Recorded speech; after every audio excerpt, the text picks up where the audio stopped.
नमस्कार। आज का हमारा टॉपिक ना बहुत ही दिलचस्प है। हम ये समझने की कोशिश करेंगे कि क्या एक प्राचीन ज्योतिषीय उपाय हमारी आज की एक बहुत ही निजी समस्या को सुलझा सकता है। चलिए इस क्रिस्टल की दुनिया में उतर के देखते हैं। तो हाँ, यही वो बड़ा सवाल है जो आज हमारे इस पूरे विश्लेषण के केंद्र में है। क्या वाकई ग्रहों और क्रिस्टल में इतनी शक्ति है कि वो रिश्तों में एक नई जान डाल सके? आइए पता लगाते हैं। अच्छा, तो इस क्रिस्टल के रहस्य को समझने के लिए ना हमें ज्योतिष की बिल्कुल जड़ में जाना होगा। और सारी कहानी शुरू होती है एक खास ग्रह से जो प्रेम और रिश्तों पर राज करता है, ग्रह शुक्र। वैदिक ज्योतिष में शुक्र को ही प्रेम और रिश्तों का सबसे बड़ा कारक माना जाता है। ये सिर्फ रोमांस ही नहीं, बल्कि अब कह सकते हैं कि जीवन के जितने भी सुख हैं और हमारी जो यौन ऊर्जा है, उन सबको भी यही कंट्रोल करता है। अब देखिए, किसी की कुंडली में शुक्र की स्थिति से ना जमीन आसमान का फर्क आ सकता है। जब शुक्र मजबूत होता है तो वो जिंदगी में आकर्षण और खुशियां भर देता है। लेकिन अगर यही शुक्र कमजोर या पीड़ित हो तो ये रिश्तों में परेशानियां और दूरियां पैदा कर सकता है। तो फिर सवाल ये उठता है कि अगर किसी का शुक्र कमजोर है तो क्या कोई रास्ता है? ज्योतिष कहता है हाँ, बिल्कुल है। और यहीं एंट्री होती है हमारी कहानी के हीरो की, स्फटिक माला, जिसे इस ब्रह्मांडीय समस्या की एक क्रिस्टल कुंजी माना जाता है। देखिए, स्फटिक माला को सिर्फ एक सुंदर गहना समझने की गलती मत कीजिएगा।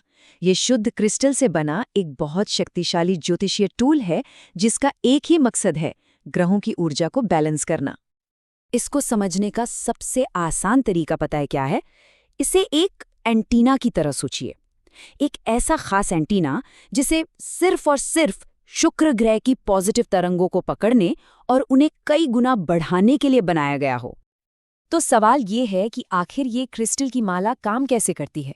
इसकी जो असली ताकत है ना, वो सिर्फ इस पत्थर में नहीं है, बल्कि दो बहुत शक्तिशाली स्रोतों के संगम में है। एक स्रोत सीधे ब्रह्मांड से जुड़ा है और दूसरा दिव्यता से। ज्योतिष में स्फटिक को शुक्र के मेन रत्न यानी हीरे का एक बहुत ही असरदार विकल्प माना जाता है। एक उपरत्न। ये करता क्या है? ये शुक्र की पॉजिटिव एनर्जी को एक स्पंज की तरह सोख लेता है और उसे पहनने वाले की ओर रेडिएट करता है, जिससे उस ग्रह की शक्ति बढ़ जाती है। और इसकी पावर का जो दूसरा पिलर है वो है इसका जुड़ाव देवी लक्ष्मी से। देवी लक्ष्मी, जिन्हें हम सौंदर्य, समृद्धि और सामंजस्यपूर्ण संबंधों की देवी मानते हैं, तो ऐसा माना जाता है कि इस माला से उनका आशीर्वाद भी मिलता है। चलो, थ्योरी तो बहुत हो गई, पर असल में इसे इस्तेमाल कैसे किया जाता है? आइए अब इसके प्रैक्टिकल पहलू पर नजर डालते हैं कि स्रोत सामग्री इसके इस्तेमाल का क्या तरीका बताती है। देखिए, इसको एक्टिवेट करने के लिए एक खास मंत्र है जिसे शुक्र बीज मंत्र कहते हैं। ये मंत्र एक चाबी की तरह काम करता है जो माला को शुक्र की ऊर्जा से सीधे कनेक्ट कर देता है। इसका जो पूरा तरीका है वो बहुत ही सिंपल है। प्रक्रिया शुक्रवार के दिन माला को शुद्ध करने से शुरू होती है। इसके बाद वो जो खास मंत्र है उसका 108 बार जाप होता है और आखिर में इसे या तो पहना जा सकता है या फिर रोज जाप के लिए इस्तेमाल कर सकते हैं। और हाँ, एक बहुत ज़रूरी बात, इसका असर देखने के लिए ना कम से कम 40 दिन तक इसे लगातार करने की सलाह दी जाती है। ये एक ऐसी अवधि है जिसे ऊर्जा को पूरी तरह से स्थापित करने के लिए ज़रूरी माना जाता है। तो भाई, इस पूरी मेहनत का, इस पूरी प्रक्रिया का आखिर मकसद क्या है? मतलब अगर कोई इस रास्ते पर चलता है तो उसे किस तरह के फायदे और सामंजस्य की उम्मीद करनी चाहिए? चलिए अब जरा इसके अपेक्षित परिणामों पर एक नज़र डालते हैं। कहा जाता है कि इससे मिलने वाले फायदे कई तरह के हैं, काम इच्छा में बढ़ोतरी से लेकर इमोशनल बॉन्डिंग को मजबूत करने तक और तनाव कम करके प्रदर्शन में सुधार लाने तक।